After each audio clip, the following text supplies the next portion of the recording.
Flex நேயர்களுக்கு robin சூர்யாவின் அன்பு வணக்கங்கள்.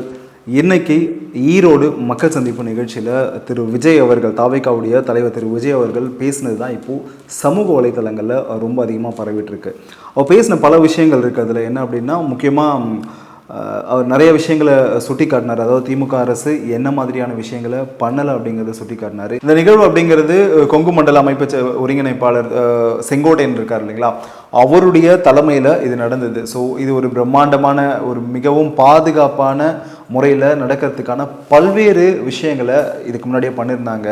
நீங்கள் பார்த்தீங்க அப்படின்னா, கிட்டத்தட்ட ஒரு 16 ஏக்கர் பரப்பளவில் இந்த திடல் அமைச்சிருந்தாங்க. அந்த வாகனத்து மேலே நின்று தான் அவர் பேசினார். அவர் எப்போவுமே அந்த பிரச்சார வாகனம் இருக்கு இல்லையா, அது மேலே நின்று தான் அவர் பேசினார். அது மட்டும் இல்லாமல் கிட்டத்தட்ட ஒரு 20 சென்டெக்ஸ் கேனில் தண்ணி, 1,00,000 வாட்டர் பாட்டில்ஸ், இந்த மாதிரி 72 டாக்டர்ஸ், 102 நர்ஸ், இந்த மாதிரி பல விஷயங்களை பாதுகாப்பில் எந்த குறையுமே வைக்கல அப்படின்னு சொல்லலாம். ஏன் அப்படின்னா, இதுக்கு முன்னே நடந்த ஒரு சில அசம்பாவிதங்கள்னால அதை பார்க்க வர மக்களுக்கு எந்த பிரச்சனையும் வந்துடக்கூடாது அப்படிங்கிறதுல தெளிவாக இருந்தாங்க அப்படின்னே சொல்லலாம்.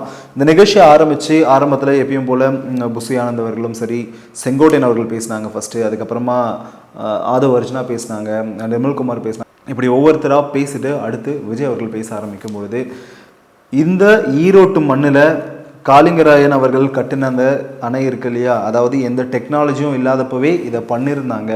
ஆனால் இன்னைக்கு எவ்வளவோ டெக்னாலஜி இருந்தும் இந்த இடத்துல எந்த ஒரு அணையுமே அதுக்கான முன்னெடுப்புகள் எதுவுமே எடுக்கல அப்படின்னு சொல்லியிருந்தாரு. முக்கியமாக திமுக அரசு இங்கே பல்வேறு வாக்குறுதிகளை கொடுத்துருந்தாங்க. அந்த வாக்குறுதிகள் எதுவுமே நிறைவேற்றலை அப்படிங்கிறத ரொம்ப தெளிவாக சுட்டி காட்டியிருந்தாரு. இந்த திமுக அரசு ஈரோடு மாவட்டம் அப்படிங்கிறது மஞ்சளுக்கு பேர் போன ஒரு மாவட்டம். ஆனால் இந்த மஞ்சள் உற்பத்தி செய்கிற விவசாயிகளுக்கு எந்த ஒரு சலுகையுமே செய்யலை, இந்த விவசாயிகளை கவனிக்காமல் விட்டுருச்சு அப்படின்னு சொல்லியிருந்தாரு.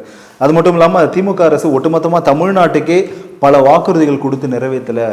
கல்வி கட்டணம் ரத்து பண்ணுவோன்னு சொன்னாங்க, அதை நிறைவேற்றலை அப்படின்னு சொல்லியிருந்தாரு. நீட்டு ரத்து பண்ணுவோன்னு சொல்லியிருந்தாங்க, அதை நிறைவேற்றலை அப்படின்னு சொல்லியிருந்தாங்க.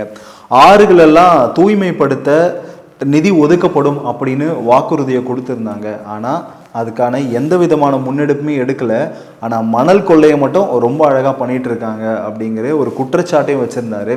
அது மட்டும் இல்லாமல் முக்கியமாக வாக்குறுதி எண் 103 அப்படின்னு குறிப்பிட்டே சொல்லியிருந்தார். என்ன அப்படின்னா, அதாவது பவானி, நொய்யாறு இதெல்லாம் இருக்கு இல்லைங்களா, இந்த நதிகளை இணைக்கப்படும் அப்படின்னு ஒரு வாக்குறுதியை கொடுத்துருந்தாங்க திமுக அரசு தேர்தலுக்கு முன்னாடி. ஆனால் ஆட்சிக்கு வந்ததுக்கப்புறம் இப்போ வரைக்குமே அந்த வாக்குறுதியை நிறைவேற்றுறதுக்கான முன்னெடுப்புகள் எதுவுமே எடுக்கலை அப்படின்னு சொல்லியிருந்தார். அது மட்டும் இல்லாமல் மஞ்சள் உற்பத்தி ஆராய்ச்சி கூடங்கள், கட்டிடங்கள்லாம் கட்டினாங்களே தவிர, பட் ஆனால் அந்த விவசாயிகளை அப்படியே விட்டுட்டாங்க அப்படின்னு சொல்லியிருந்தார். இதுக்கு முன்னாடி ஒரு சில பிரச்சாரங்களில் அம்மையார் ஜெயலலிதா அவர்கள் என்ன பண்ணியிருப்பாங்க அப்படின்னா, செய்வீர்களா அப்படின்னு கேட்டிருப்பாங்க. இதில் விஜய் அவர்கள் சொன்னீங்களே செஞ்சீங்களா.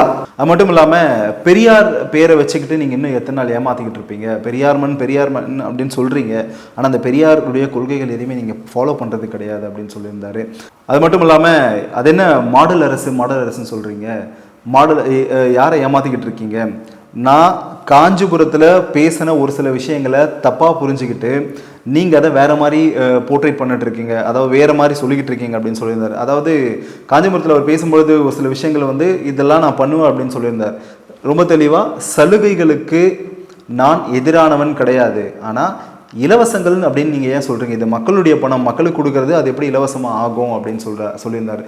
அதாவது நான் எல்லாருக்கும் வந்தால் வீடு கட்டி தருவேன் அப்படின்னு சொன்னேன். உடனே திமுக அரசு நாங்கள் கட்டி கொடுக்கலையா, நாங்கள் எல்லாருக்கும் வீடு கட்டி கொடுக்கலையா, நான் எல்லாருக்கும் கல்வி கொடுப்பேன்னு சொல்லும்பொழுது நாங்கள் யாருக்கும் கொடுக்கலையா, இப்படியான விஷயங்கள் எல்லாமே பேசியிருந்தேன். அதாவது கல்வி கொடுத்துருந்தீங்க அப்படின்னா, இந்த ஆட்சியில் தான் கிட்டத்தட்ட 207 கவர்மெண்ட் ஸ்கூல்ஸ் எல்லாமே மூடி இருக்காங்க. ஏன்னா மாணவர்கள் அங்கே சேராததுனால. ஸோ இந்த அவலம் இருக்க தான் செய்யுது அப்படின்னு ரொம்ப தெளிவாக குறிப்பிட்டிருந்தார். அது மட்டும் இல்லாமல், எல்லாருக்கும் வீடு கட்டி கொடுக்குறீங்க அப்படின்னு சொல்கிறீங்க, அப்படி கொடுத்துருந்தீங்க அப்படின்னா இன்றைக்கி வாடகை வீட்டில் யாருமே இல்லையா அப்படின்னும்போது, அந்த கூட்டத்தில் யாருமே வாடகையில் இல்லையானே, எல்லாருமே நாங்கள் வாடகையில் இருக்கோம் அப்படின்னு ஒரு சிலர் கையெல்லாம் தூக்குனதை கூட பார்க்க முடிஞ்சுது. ஸோ விஜய் அவர்களுடைய இந்த பேச்சு அப்படிங்கிறது வழக்கமான துணியில் தான் இருந்தது. அதாவது எப்பயும் போல் அவர், எனக்கு உங்களை மாதிரியான அரசியல், கீழ்த்தரமான அரசியல் செய்ய தெரியும், ஆனால் நான் செய்ய மாட்டேன், எனக்கு அது வராதுன்னு கிடையாது, நல்லாவே வரும், ஆனால் அது நான் பண்ண மாட்டேன் அப்படின்னு சொல்லியிருந்தார். அது மட்டும் இல்லாமல் ரொம்ப முக்கியமாக அதில் ஒரு விஷயம் சொல்லியிருந்தார். அதாவது நாங்கள் யார் எதிர்க்கிறோம் அப்படின்னா, களத்தில் யார் நிற்கிறீங்களோ அவங்கள தான் எதிர்க்கிறோம். இங்கே ஆட்டத்திலே இல்லாத ஒரு சிலர் எங்களை எதிர்த்து எங்ககிட்ட சண்டை போடுன்னு கேட்டுக்கிட்டு இருக்கீங்க, ஆனால் உங்களை நாங்கள் பொருட்படுத்தவே மாட்டோம். இது யாரை சொல்கிறாரு அப்படிங்கிறது எல்லாருக்குமே தெரியும். ஏன் அப்படின்னா சமீப காலமாகவே பார்த்தீங்க அப்படின்னா நாம் தமிழர் கட்சி வந்து விஜய் அவர்களை ரொம்ப அதிகமாக எதிர்த்துட்டு இருந்தாங்க. சாட்டை துறைமுருகன்லாம் பார்த்தீங்க அப்படின்னா விஜய் எங்கே நிற்கிறாரோ நாங்கள் நிற்பேன் அப்படின்லாம் கூட பேசியிருந்தார். ஸோ இதை அவர் சுட்டி காட்டினார் அப்படின்னு தான் சமூக வலைதளங்களில் பரவிக்கிட்டு இருக்கு. அது மட்டும் இல்லாமல் விஜய் அவர்களுடைய இந்த பேச்சு அப்படிங்கிறது ஒட்டுமொத்தமாக ஈரோடு மக்களுக்கு என்ன மாதிரியான விஷயங்களை செய்யலை அப்படிங்கிறத ரொம்ப தெளிவாக சொல்லியிருந்தார். வழக்கம் போல் அவருடைய பேச்சு ரொம்ப பரபரப்பாக இருந்தது அப்படின்னே சொல்லலாம். ஸோ ஒட்டுமொத்தமாக இந்த நிகழ்வு அப்படிங்கிறது ஒரு பாதுகாப்பான முறையில் நடந்தது. அவருடைய இந்த மக்கள் சந்திப்பு மக்களுக்கு பயனுள்ள விஷயங்களை எடுத்து சொல்லியிருக்காரு.